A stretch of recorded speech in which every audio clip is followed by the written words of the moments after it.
Hello Mario Booster, selamat datang kembali di channel Mario Angelo. Di episode kali ini kita akan bahas mengenai film Spider-Man Across the Spider-Verse yang filmnya masih tayang di bioskop dan memberikan banyak sekali keseruan sendiri buat kita para fans Marvel, terutama buat kalian yang juga suka banget dengan Spider-Man. Oke ya, sebelumnya kita udah pernah bikin review non-spoilernya untuk film Spider-Man Across the Spider-Verse. Jadi buat yang belum nonton, kalian bisa langsung klik aja linknya ada di kolom deskripsi di bawah. So, sekarang kita akan bahas mengenai ending yang ada di film Spider-Man Across the Spider-Verse ini. Dan sekali lagi, gua akan memperingatkan kepada kalian semua bahwa video ini akan mengandung spoiler alert. Jadi buat yang belum nonton, mending nonton dulu filmnya di bioskop daripada dengerin gua bacotin filmnya ya. Tapi buat yang udah nonton filmnya, oke, langsung kita sikat cuy di video yang satu ini. Tapi sebelum itu, jangan lupa tekan tombol subscribe guys. Karena kalau kalian tekan tombol subscribe dan like video ini sebanyak-banyaknya, dan juga share video ini ke teman-teman kalian, maka gua akan jauh lebih semangat lagi buat video untuk kalian. So, Mario Booster, let's break down this video.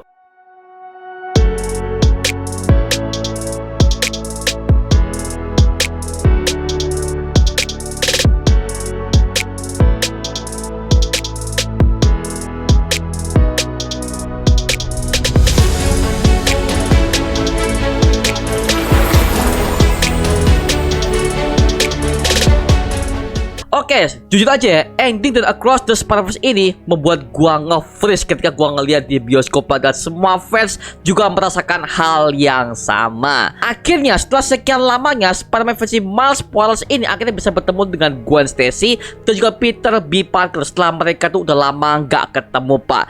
Dan setelah itu akhirnya Miles ini mengikuti Gwen Stacy ketika dia udah masuk ke Earth-nya, yaitu tepatnya di Earth 1610. Dan ternyata setelah dia udah mengintai si Gwen Stacy, ternyata si Gwen ini mengincar seorang villain yang sangat berbahaya dan mengancam keselamatan multiverse, yaitu The Spot. Yang dimana The Spot ini adalah sosok villain yang bisa melakukan time travel ke berbagai macam timeline dan multiverse Marvel.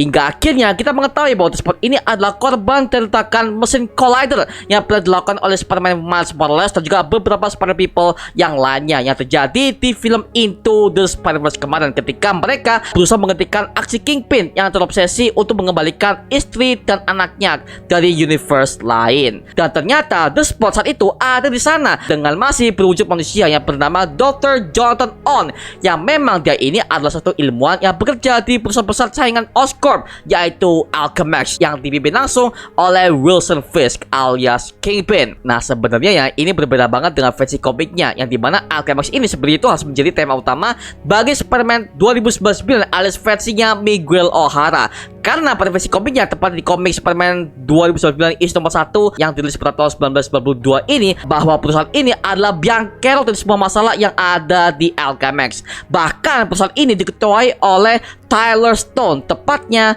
di Earth 928. Ya walaupun begitu ya, sebenarnya Alchemax ini gak jauh beda dari Oscorp Industries, di mana mereka berdua ini selalu melakukan berbagai macam eksperimen yang berbahaya yang gak diketahui oleh publik. Malahan yang publik tahu bahwa Alchemax dan Oscorp itu, mereka berdua adalah perusahaan yang besar dan terkaya di negara Amerika Serikat. Seperti itu ya. Setelah itu, Miles dan Gwen akhirnya masuk ke dalam sebuah portal yang berbentuk hexagon, yang dimana itu mengarahkan mereka ke sebuah perkumpulan para Spider People yang ada di berbagai macam multiverse, yaitu Spider Society, yang diketuai langsung oleh Miguel O'Hara, yang telah mengumpulkan mereka semua untuk menjaga kestabilan Spider-Verse dan timeline yang ada di berbagai macam multiverse Marvel. Yang dimana tugas dari Spider Society ini ketika mereka itu menjaga timeline dan multiverse Marvel ini membuat kita callback kepada TVA yang sudah diperkenalkan di series Loki, yang dimana mereka juga menjaga semua timeline agar timeline ini gak bercabang ke berbagai macam arah dan tidak menimbulkan nexus event di setiap timeline yang berjalan. Tapi sekarang TVA itu udah gak berjalankan aktivitas mereka lagi karena mereka itu udah berganti ke pemimpinan, yang dimana ketika He Who Remains sudah tewas, kepemimpinan TVA sekarang udah diketuai oleh Kang the Conqueror yang membiarkan semua timeline itu berjalan dengan sendirinya, dan mereka tuh udah nggak ngurus dengan berbagai macam cabangnya timeline segala macam lah. Mereka udah bodo amat karena ya Kang lah yang menjadi pemimpin dari TVA sekarang. Nah ketika Miles dan Gwen ini berkeliling masuk ke dalam tempat Spider Society ini, dia menemukan banyak sekali varian Spider-Man dari berbagai macam multiverse. Tapi yang bikin gua tuh tertarik adalah ketika dia bertemu dengan varian dari Aaron Davis dari MCU, yang dimana dia memakai kostum Prowler yang terkurung di sebuah tabung yang besar di situ, Pak ya. Nah, kemungkinan ini adalah Aaron Davis yang sama ketika dia sudah muncul di Spider-Man Homecoming yang diperankan oleh Donald Glover. Tapi ya, kalau dari sudut pandang gue ya, kayaknya ini adalah Aaron Davis, bukan dari MCU. Karena sejauh yang kita lihat sekarang itu, Prowler itu belum muncul di MCU. Apalagi keberadaan dari Aaron Davis ini masih menggantung dan kurang jelas ke depannya bagaimana.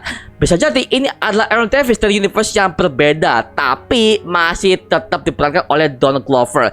Jadi istilahnya ini hanya sebagai Easter egg doang. Bedanya kalau si Aaron Davis yang ada di sini, dia udah menjadi Prowler di universe-nya. Sedangkan di MCU dia belum jadi Prowler sama sekali. Tapi kayaknya MCU akan melakukan sesuatu yang berbeda ya, dimana Aaron Davis yang ada di MCU itu alias di universe 616, dia tidak akan menjadi Prowler dan akan menjadi paman yang sangat baik dan dekat dengan Miles Morales ketika dia sudah hadir di trilogi baru Spider-Man nanti yang akan diproduksi oleh Sony Pictures. Apalagi kemarin Miles Morales itu udah dikonfirm oleh pihak Sony Pictures bahwa mereka akan menggarap versi live action dari Miles Morales yang kemungkinan besar dia akan bergabung bersama dengan Young Avengers untuk melengkapi semua superhero muda menjadi kesatuan tim superhero terkuat di muka bumi setelah Avengers yang sudah melengkapi sejarah mereka di Infinity Saga. Nah, Miguel O'Hara ketika dia melihat Miles yang ada di sana itu menjadi terkejut, Pak, dan dia pun menolaknya karena yang menjadi biang kerok hancurnya multiverse itu karena ulah Miles Morales sendiri, yang sebenarnya dia nggak salah-salah amat sih ketika dia mengatakan seperti itu ya. Karena kalau kalian masih ingat ketika di film pertama di Into the Spider-Verse, ketika kollider pertama itu akan diluncurkan oleh Kingpin, itu sebenarnya akan didirikan oleh Spider-Man versi Peter Parker, yang dimana Spider-Man itu akan berusaha untuk menghancurkan kollider yang dibangun oleh Alchemax. Namun usahanya berhasil digagalkan oleh Green Goblin versi Ultimate alias bentuk monster besarnya, dan juga dia dibantu oleh Prowler yang menjadi utusan dari Kingpin untuk membunuh Spider-Man. Ditambah lagi ada Miles Morales yang hadir di sana secara nggak sengaja, dan dia gagal untuk menghancurkan kollider tersebut karena dia nggak bisa mengendalikan kekuatannya sebagai Spider-Man.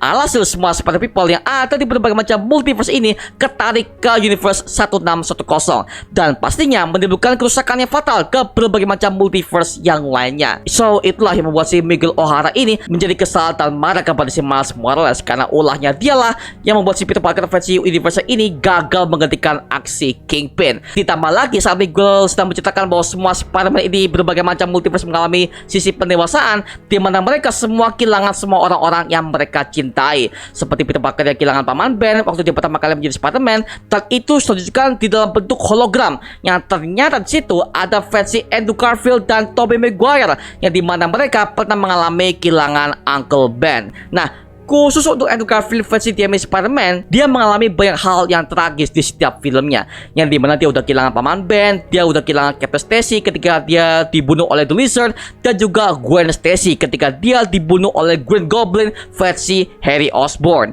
Well, itu udah ditunjukkan di film Across the Spider-Verse ini, dimana yang paling sakit itu adalah Spider-Man versi Andrew Garfield. Sebenarnya scene ini ada maksudnya bahwa untuk menjadi Spider-Man itu bukanlah sesuatu hal yang menyenangkan, melainkan untuk menjadi Spider-Man itu adalah sebuah pengorbanan yang sangat besar karena mereka harus kehilangan orang-orang yang dicintai di tangan musuh-musuh mereka di setiap universe masing-masing. Dan untuk kasus Miles Morales ini, sebenarnya dia udah kehilangan pamannya yaitu Aaron Davis, yang dimana dia sudah melewati hal tersebut di film pertamanya ketika Miles Morales ini baru tahu kalau Aaron Davis adalah Prowler yang bekerja untuk Kingpin. Ditambah lagi Miguel mengatakan bahwa 2 hari lagi ayahnya yaitu Jefferson Davis akan tewas dibunuh ketika dia dilantik menjadi kapten polisi yang baru di kota Brooklyn. Nah, karena hal itulah Miles ingin kembali ke universe-nya, tapi ditahan oleh Miguel yang berusaha menahan Miles di tempat perkumpulan Spider Society-nya ini agar semua alur waktu Spider-Verse ini bisa berjalan dengan lancar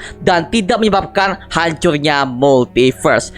Jika seandainya Miles ini kembali ke universe-nya dan mencegah kematian ayahnya, maka itu akan menyebabkan alur cabang timeline Marvel akan menjadi bercabang kembali dan multiverse akan akan terancam hancur. Makanya semua Spider Society yang ada di situ berusaha mencegah Miles Morales untuk kembali ke universe-nya, karena mau nggak mau itu harus dilalui oleh Miles dengan cara merelakan kepergian ayahnya. Sama halnya ketika Miles ini berusaha menyelamatkan kekasih dari Spider-Man India yang bernama Mira Jane, ketika tersebut berusaha menghancurkan universe dari Spider-Man India tersebut, yang harusnya dalam timeline asli ini Mira dan ayahnya harus tewas dalam kejadian itu sebagai bentuk titip absolute point untuk Pavitr Prabhakar alias Spider-Man India ini. Namun hal itu berhasil dicegah oleh Miles yang menyebabkan bercabangnya timeline yang makin kacau lagi, Pak ya. Tapi Miles ketika dia dibilang gitu oleh si Miguel, dia tetap kekeh bahwa dia ingin kembali ke universe-nya, sampai akhirnya dia dan Miguel saling bertarung satu sama lain ketika berada di atas kereta, yang dimana pertarungan ini membuat kita callback kepada adegan antara Spider-Man dengan Doc Ock di film Spider-Man 2 yang menjadi the best adegan terbaik dan paling menegakkan sepanjang di film superhero sampai sekarang ini, Pak ya. Tapi akhirnya ketika Spider-Man Miles ini berhasil kembali ke universe-nya, dia tiba ke sebuah Earth 42 yang ternyata dia nyasar ke universe lain karena dia ingat bahwa laba-laba yang sudah menggigitnya itu ada tulisan 42 di bagian punggungnya. Karena Miles saat itu sedang kacau dan berusaha kabur, akhirnya dia nyasar ke Earth 42 yang ternyata universe itu adalah universe asal dari laba-laba yang sudah menggigit tangannya beberapa tahun yang lalu. Dan ketika kita lihat dari Earth 42 ini, keadaannya benar-benar gelap banget, bahkan jauh lebih dark, yang membuat kita callback kepada suasana adegan dari kota Gotham di film Joker versi Joaquin Phoenix. Dan dia baru tahu itu adalah universe lain ketika dia membuka identitasnya sebagai Spider-Man kepada ibunya yang gak tahu apa-apa soal Spider-Man, dan itu membuatnya sangat bingung. Ditambah lagi ada Aaron Davis juga masih hidup, tetapi sebaliknya ayahnya Miles yang bernama Jefferson Davis diceritakan sudah tewas sebagai kapten polisi terhebat di universe tersebut. Tapi ketika Miles ini hendak pergi, dia ditangkap oleh Aaron Davis dan dikurung di sebuah markas yang sangat rahasia. Dan ternyata di sana juga ada Prowler yang menunggu di hadapannya. Dan yang membuat kita satu tertentu kaget itu adalah bahwa Prowler di Earth 42 itu adalah Miles Morales varian, yang ternyata dia sudah menjadi gembong kriminal terbesar dalam universe tersebut sebagai Prowler. Makanya ada kebingungan antara dua Miles Morales yang saling bertemu satu sama lain ini, Pak ya. Sementara itu di Earth 1610 ini, ketika Gwen mendatangi universe tersebut bersama dengan Miguel, Ben Reilly dan juga berbagai macam varian Spider-Man yang lainnya, mereka juga baru sadar kalau Miles ini gak balik ke universe-nya, tapi dia malah nyasar ke Earth 42. Dan akhirnya mereka juga kaget kalau Miles juga nggak ada di situ. Jadi mereka tuh udah kacau. Waduh, ternyata Miles yang kita cari tuh nggak ada di universe dia malah nyasar ke Earth lain. Nah, itu akan menjadi jembatan ke film ketiganya, yaitu Spider-Man Beyond the Spider-Verse ya. Ditambah lagi ayah Miles, yaitu Jefferson Davis ini akan dilantik sebagai kapten polisi dalam kurun waktu 2 hari lagi. Jadi kayaknya Miles yang berada di Earth 42 ini harus bisa keluar dari sana yang sudah ditahan oleh variannya sendiri. Nah, sekarang kita akan berteori mengenai sosok Miles Morales versi jahatnya di Earth 42 ini ya. Sebenarnya ketika gua ngeliat dia itu, gua langsung callback kepada versi komik Spider-Man Miles Morales issue nomor 39 yang dirilis pada tahun 2018, yang memang diceritakan di komik itu bahwa dalam universe tersebut ternyata ada 2 Miles Morales. Nah, yang satunya ini adalah Miles Morales hasil cloningan yang ditugaskan untuk memfitnah Spider-Man Miles Morales yang asli dan merusak citra Spider-Man di hadapan para publik, dan dia juga hampir membunuh Peter Parker di sana. Makanya gue langsung ketika gue ngeliat Miles Morales versi jahat ini. Tapi kalau untuk soal Miles Morales menjadi Prowler di komiknya, sebenarnya nggak ada sih, Pak ya. Malah yang jadi Prowler itu tetap itu adalah Aaron Davis. Cuma gue rasa di MCU akan dibuat jauh lebih berbeda, di mana si Aaron Davis ini kemungkinan dia gak akan jadi Prowler di MCU. Mungkin ya, kalau kita boleh berteori jauh lebih tinggi dan jauh lebih plot twist ya, seperti itu ya. Ditambah lagi keadaan Gwen Stacy sudah kacau di universe-nya, di mana dia sudah diketahui identitasnya sebagai Spider-Gwen, yaitu sosok vigilante yang paling dicari di kepolisian New York yang dipimpin langsung oleh Kapten Stacy, bapaknya sendiri. Akhirnya ayahnya ketika mereka itu sedang debat ya, akhirnya bapaknya ini menerima anaknya sebagai Spider-Gwen yang tujuannya untuk melindungi semua orang dari berbagai macam aksi kriminal. Namun nyatanya semuanya nggak berjalan dengan lancar, di mana dia sudah pernah kehilangan sosok sahabatnya yang paling dekat, yaitu Peter Parker, yang ternyata dia sudah berubah menjadi The Lizard karena ramuan yang ia minum dari formula yang dibuat oleh Dr. Kurt Connors. Alhasil Spider-Gwen berhasil mengalahkannya dan secara nggak sengaja membunuh sahabatnya itu dengan menetralisir ramuan yang ada dalam tubuhnya.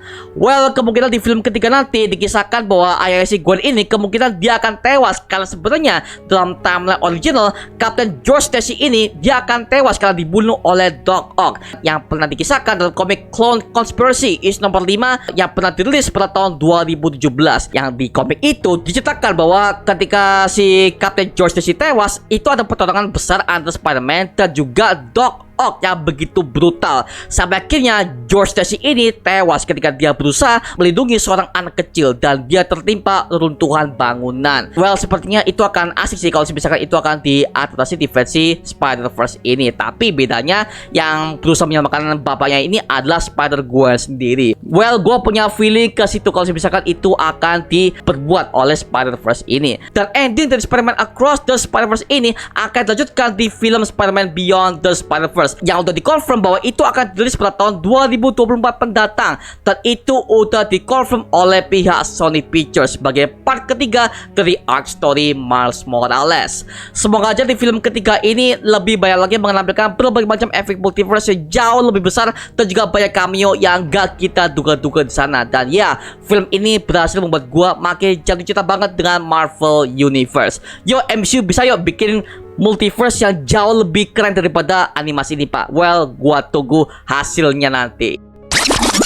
So, itu aja mengenai penjelasan ending dari Spider-Man Across the Spider-Verse ini. Kalau kalian menemukan detail dan teori yang gak gue sebutkan di video ini, tulis aja di kolom komentar di bawah dan kita bisa diskusi bareng seperti biasanya, oke? Nah, untuk konten breakdown detailnya akan kita bikin nanti ya, karena jujur banyak sekali detail varian Spider-People yang gue temukan di film ini. Tapi kita akan nunggu aja filmnya dirilis digital oleh pihak Marvel dan juga Sony ya, biar lebih enak breakdownnya dan juga lebih enak kalian yang nonton videonya ini, oke? Sip, oke ya. So, itu aja mengenai video kali ini. Coba like, comment, subscribe untuk mendukung gua buat video mendidik dan menghiburkan semua. Karena gua janji sebisa mungkin gua akan buat video seperti ini lagi untuk kalian. Dan jangan lupa untuk follow semua sosial media kita, Instagram, Twitter, TikTok, bahkan Spotify kita ya. Linknya tuh gua siapkan di kolom deskripsi di bawah. Karena situ kita juga update beberapa konten terbaru buat kalian. Dan kalau kalian ingin join bersama kita di grup komunitas, langsung aja join di grup WA kita, namanya Mario Puster Official. Linknya tuh gua siapkan di kolom deskripsi di bawah. Dan juga terima kasih buat kalian yang udah bergabung ke membership community. Nama gua Mario Jelo. Sampai ketemu di video berikutnya. Adios semuanya. Woohoo!